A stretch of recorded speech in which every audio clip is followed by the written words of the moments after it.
right, here's TMEA Etude number 1, which is from the Brandt book. This is Brandt Etude number 15. I'm going to look at the first 16 measures with you today. So middle of the road tempo, something like this.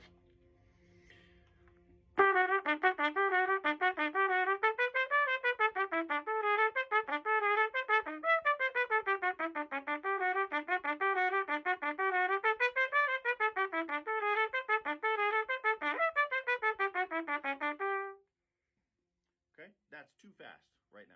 That's too fast. There's some things that I didn't like about that in my own playing just now that I would address.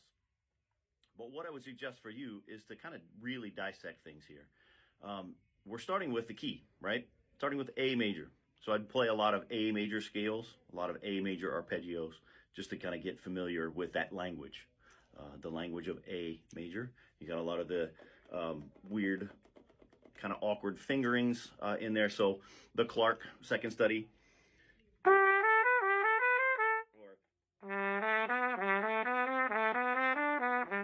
Down there would be helpful navigating the technical aspect of this etude. So a lot of things, anything you can find to play in A major will be helpful. Right off the bat, I'm going to dissect the first couple measures. It's in 3/8, which I didn't talk about. Let's talk about what 3/8 means. For those of you that may not have seen anything in 3/8, I always relate it to my own students to 4/4, right? So think about 4/4, right? The top number tells us something, the bottom number tells us something of any time signature. So in 4/4, there's 4 beats in a measure, and a quarter note 4 gets 1 beat, right? So there are 4 quarter notes in a measure of 4/4. And this is the same thing.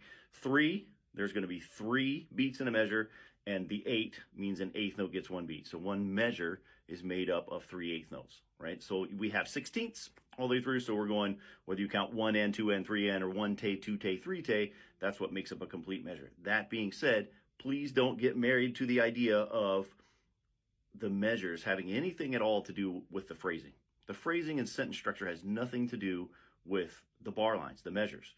They are simply a mathematical division, an organizational tool, if you will, so you can find where the beats are. Where's the strongest beat in the measure, which is the downbeat, and then 1 te, 2 te, 3 te, or 1N, 2N, 3N. So what I'm thinking in my head as I'm playing this, you have a little 3-note introduction, the A, G sharp A. And then each time the articulated second half of the measure happens, it's a pickup to the next statement of that. Right, so you have your opening statement, pick up to the next statement. Pick up to the next one. Right, so that happens a few times.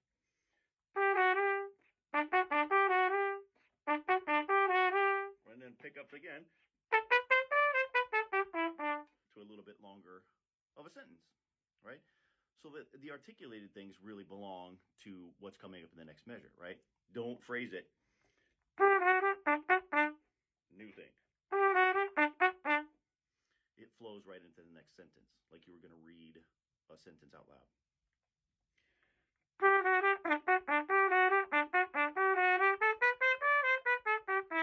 Now, I did something there I didn't like, and I will point that out to most all of you.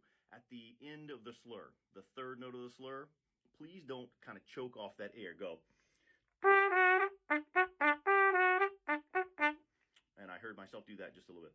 So I would start my practice sessions slurring all of that, right? So let's slur the first 4 measures. I'm going to do it really slow, really smooth, really connected, I hope.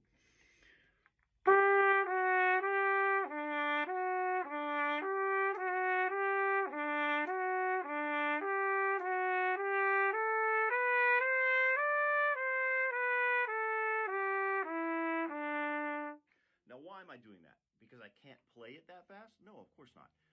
I can play it that fast, but I shouldn't, because there's some inconsistencies, some intonation things that I want to iron out, some eventually articulation things that I want to work out, right?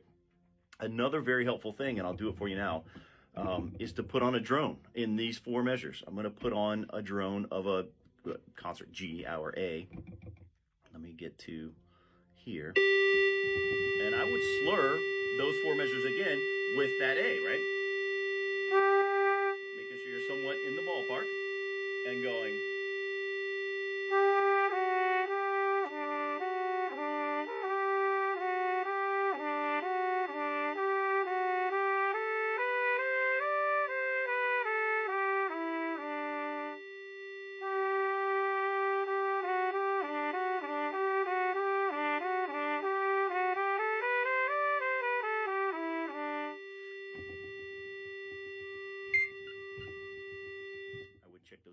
as well. My E just there, I think, was a little bit high.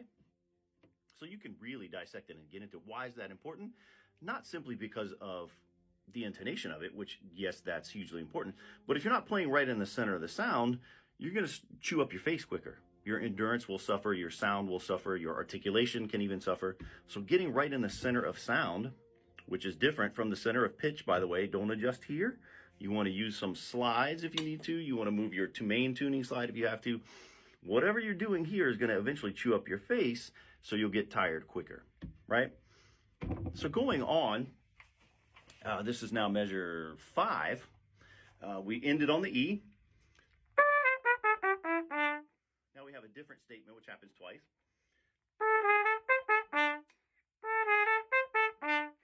You still kind of have the same idea where you slur 3 and articulate 3, just this time it's not contained within one measure. The third of the articulated notes is the downbeat of the next measure. So you're really going to the downbeat in the next measure this time. It's moving forward. There is your arrival point on the downbeat of measures, I guess would be 6 and 7. 1, 2, 3, 4, 5, 6, and 7, right? Would be the E's. From there, we have a slur that's a little bit more than an octave. It's a what we call a ninth. It's an octave plus one note, right? E to F sharp. What I would do practice-wise to start with is put both of those in the same octave. So a few times I would play E to F sharp here.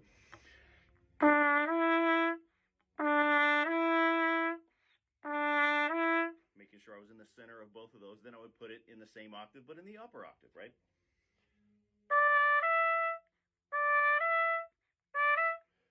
Making sure that as I go slurring up to the F sharp, that I'm not and really pinching on the sound or pushing the pitch high.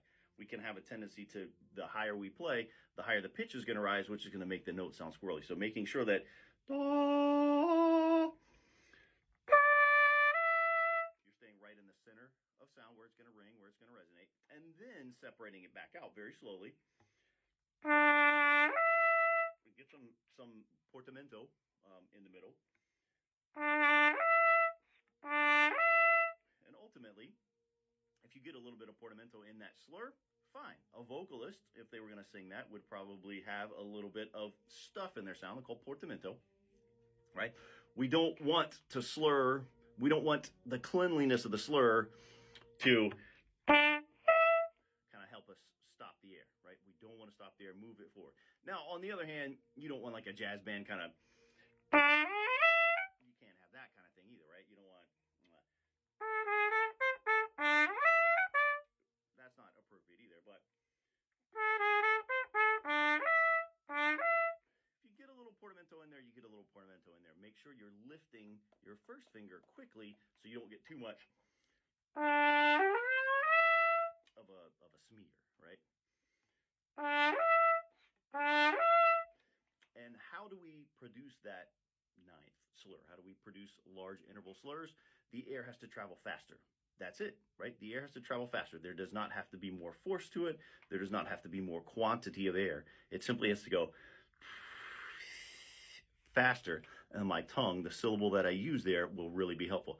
Tui, tui, tui. Okay, so I'm not singing quite the right pitches there. I'm not a vocalist. And also using what I've heard Michael Sachs call a fill in the blank, right? Just play a scale using the A major key signature. I would put a D natural. It really doesn't matter. D natural, D sharp. But fill in the blank. Play each note. So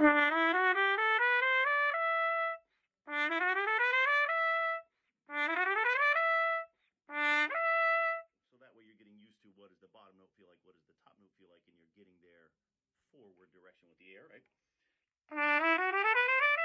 If you wanted to put a D sharp and make it a straight up E major scale, that's fine too. The point is not what notes you're playing. The point is moving the air quickly. So if I'll do it one time with a D nat sharp, right,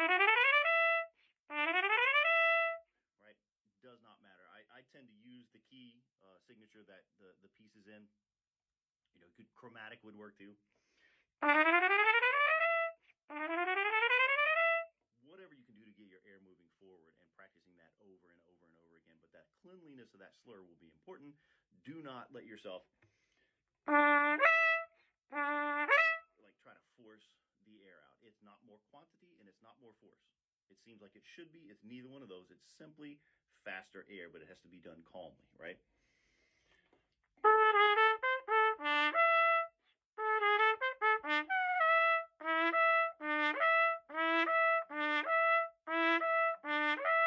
So what I'm doing there is I'm doing a little octave, starting on F sharp, and then below.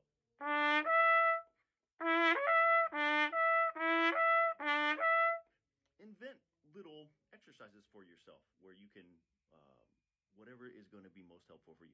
Maybe you want to make it an E to a B slur to start with. And then take it to E.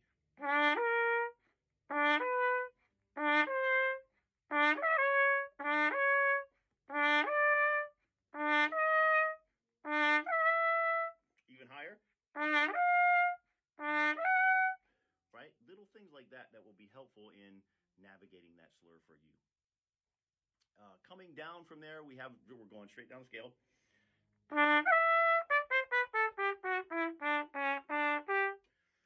With the E, D sharp, E, back to A to start the 8th measure. And then the next 8 measures is an exact replica of the first 8 measures. So you basically have 2 phrases in the first 16 measures. One,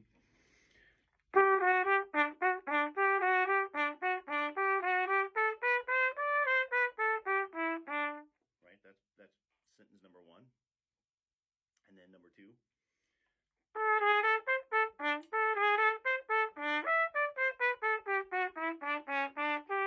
And that process repeats the same 4-measure phrase and another 4-measure phrase. It's the exact same, note for note. Start very slowly. Use slurring. I wouldn't go more than maybe 2 measures at a time to start with. Put that drone on the A. In the next couple of measures, I might put my drone on a B, concert a B for us, right? So I could do measure 4, 5, and 6 with the drone here and use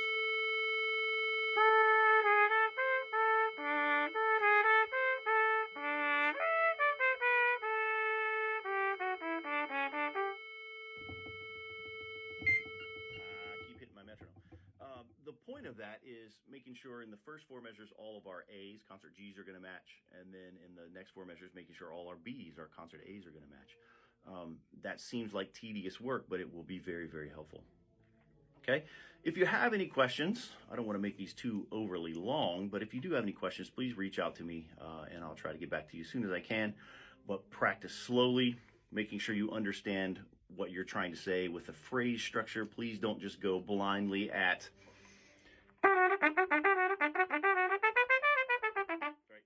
just note by note. It's not about the notes.